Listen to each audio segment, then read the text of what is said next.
Right now, it looks like you've got a few knowledge gaps. There's some areas where we can improve.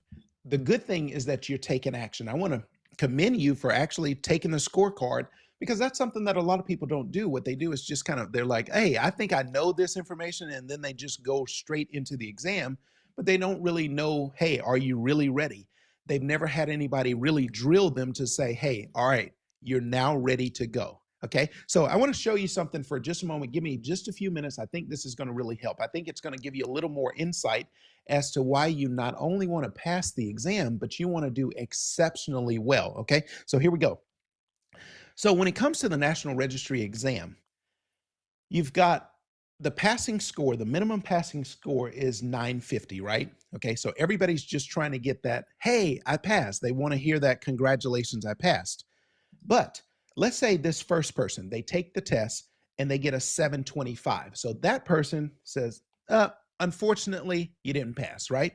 The next person, they take the test, they get, let's say we're going to call that we'll call that a 925. But 925 is not enough. So they get a 925. They say, oh man, I was so close. Unfortunately, they didn't pass. Let's look at this person though. This person, they take the exam and they're going to get, let's say they get a 975. Now, 975 is like, yay, they pass. And they say, yay. They're going to get an email that says, congratulations, and they passed, right? But as once you cross this threshold, so anything over here, you pass and you don't get your actual score. You just get a pass. But the thing is, let's say you're this person who passes at 975. That's not much different than the person who failed at 925. See, here's a way I want you to look at it. This person, they barely failed. This person, they barely passed, but they're still about like the same person. Now, think about it. If this person goes out and they take care of a patient, what kind of care does the patient get? This is the 975 level of knowledge. On the other hand, the maximum score for the National Registry exam is a 1500. So let's say you're the superstar though, who gets a 1400 score on your National Registry exam. Think about the level of care that you provide if you have 1400 level knowledge. When you go take care of the patient, you're showing up differently. So even though, let's say this person is an EMT and this person is an EMT, they both show up at the same patient, but the care that the patient gets is drastically different. Let's say this person is an AMT, this person is an AMT. There again, the care is different. If this person's a paramedic and this person's a paramedic, they both have the exact same protocols, but the end result for the patient is drastically different. Now, how can I be sure of this? I've been teaching for a long time. I've worked with a lot of students, and I've also been at lots of levels myself. So there are 5 levels of knowledge. Level 1 is where you just know pieces of information. You just know little dots worth of information, like what something is. Level 2 is where you're like, hey, what is it, and what do the protocols say do about it? Level 3 is where it gets fun. Level 3 knowledge is where you understand the how and the why. You're not just given a medication, but you understand, how does that medicine actually work? Why am I giving it? When I give it, what do I need to be looking for? Okay, level 4, you're at another level. You're way above your colleagues. This is where you're able to apply things, like you learn something over here and you're able to apply it in a totally different concept, or context rather. And level 5 is where you get to mastery. So when it comes to knowledge, everybody starts right here with no knowledge. We all should try to hope to get up here, but this person who gets the 725, this is their level of knowledge. They're right here. The person who gets the 925, they got a little bit more here and a little bit more here. Okay, maybe they know a little more protocols. The person who gets the 975, now they know a little bit about the how and the why, not much. I want you to see where the 1400 person is though. The 1400 person, they've got a lot more in every category, and they're up here in their knowledge. So even though, let's say here's your patient who's sick. If this person gives them oxygen and this person gives them oxygen, it seems like they did the same thing. No, the difference is this person with 975 level knowledge who passed the test, but they barely passed, they wait until the SATs drop, and then they say, oh, we need to hurry up and give them some oxygen because the SATs are now dropping. This patient is deteriorating. They're always behind the game, and they're always having to play catch up. The patient is getting sicker and sicker by the moment. This person says, wait a minute, even though their SAT is 97%, because SATs just tell you, for instance, how much oxygen is actually bound to something. Or I'm sorry, another way to say it is what is bound to the hemoglobin. But what if it's carbon monoxide bound to the hemoglobin? The SATs may read 100. That does not mean they don't need oxygen. See, this person knows that, and this person says, ooh, I'm going to go ahead and start oxygen even though the SATs say they're fine. Based on what the vital signs are, based on what I know about how this disease or this condition is going to progress, I'm going to go ahead and do things a little differently. I'm going to call for orders to say, hey, doc, at the hospital, I'd like to maybe deviate from the protocol because of this. This is what's going on with my patient. I feel like I need to take a different course. See, the protocols are written for basically the dumbest person to hopefully not kill off a lot of people.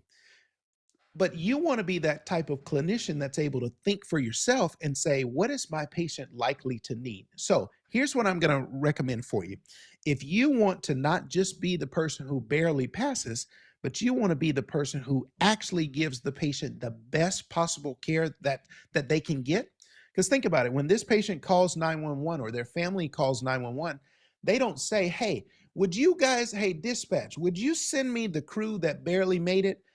That passed on their fourth, fifth, sixth attempt barely? Or does the patient want the best? The patient just assumes that everybody's the best, but it's a luck of the draw. So I want you to be this kind of person who shows up for your patient instead of this kind of person who shows up for your patient. Does that make sense? So if you really want to be that kind of person, here's what I'm going to invite you to do. As you saw, we're doing our National Registry 5-day challenge. It's a 5-day challenge where we're going to get together for 5 days. The first day, we cover respiratory airway ventilation. Second day is cardiology and resuscitation. Third day is trauma. Fourth day is medical and OB. And then the final day is EMS operations and just kind of a review of everything. We have 2 different levels. If you're general admission, it's $97, and basically you're going to be with me for 2 hours a day. We're going to cover all the content. It's a great review for $100. Okay? But if you want the best possible chance, remember, you're not trying to just barely pass, you're trying to be the excellent clinician. If you want the best possible chance of really knowing how to truly take care of your patients, what I'm going to recommend you do is upgrade to the VIP level. The VIP level is $297. So let's say $300. This is the way I want you to look at it. Is it worth $300 to you to not only pass the test, become a great clinician? And let me show you the other thing about why you want to be better. This person who has low-level knowledge, they end up making the same $25, $28, $30 an hour for year after year after year, because their knowledge doesn't support higher levels of salary. This person who knows a lot more, who's a lot better, actually they are more valuable to the company. So this is the person who goes on and they become a travel medic, they become a flight paramedic, they get all kinds of assignments, and now their pay gets higher and higher and higher. I'm not exaggerating. I've been a certified flight paramedic. I was a travel medic. The highest I made working a job as a travel medic was $90 an hour. But my knowledge was drastically different than the average person I worked with. I'm not saying that I'm just great. I'm saying that I put in the time, I put in the effort, I've invested years into studying my craft so that I could be at the best, so that I could operate at the highest levels. So for VIP, it's $300, $297. But in addition to all the content stuff, we're going to hit it with a lot of different other angles. Every day, we're going to do guided practice questions where I'm going to guide you and say, hey, let's break this question apart. Let's look at every single word in this question. I'm going to tell you what it means, why you need to care. We're going to do scenario drills. Okay, so I'll give you a call and I'll say, okay, we're going to start. You get dispatched here, and we're going to go through the call all the way to it's time to document. You're going to get a workbook, a study guide. You're going to get recordings for 90 days. Because general admission, you get recordings, but you get them for 24 hours, so 1 day. But in VIP, you're going to get all the recordings of everything for 90 days. It's not going to take 90 days, but this is just so that if you want to go back and review, you have that. You're going to get access to our EKG Mastery Challenge. This is a separate training where I'm going to teach you how to own that EKG. Even no matter what your level, even for EMTs, it's great because sometimes you may be working with a paramedic that doesn't really understand EKGs well, and you have to know. Or if you are the paramedic, you definitely need to know. So I'm going to teach you how to really own that EKG. This is how I got started, is teaching this one thing, and I've taught it for the last 10 years, 11 years. We're going to do daily drills where I'm going to put people in the hot seat, and I'm going to say, all right, you're up. Let's go. And I'm going to drill you every single day.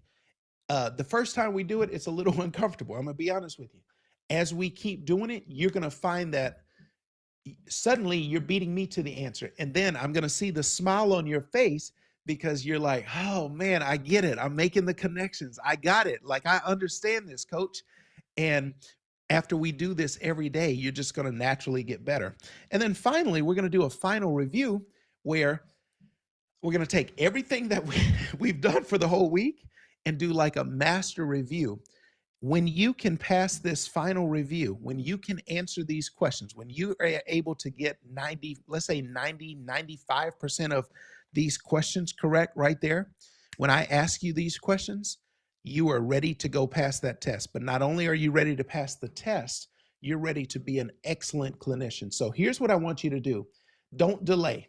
Just go ahead and take action. Don't just keep struggling. You have somebody, me, you have a coach that has the knowledge, that has the willingness, and who knows how to help you. All you have to do is you have to do your part. My part is I'm going to show up every day and I'm going to give you everything I've got. I'm going to serve you at the highest level to really get you across the finish line. Your job, though, is to make sure you show up every day, make sure you're watching the recordings, you're following along on the replay. Make sure that you're following along in the workbook. You're drawing the pictures with me. You're talking out loud. You're staying engaged. You're asking questions, and you're really showing up ready to play full out. So if you're ready, what I want you to do is just go ahead. Go ahead and join us in the challenge. We'll kick off very soon, and I hope to see you. Have an amazing day.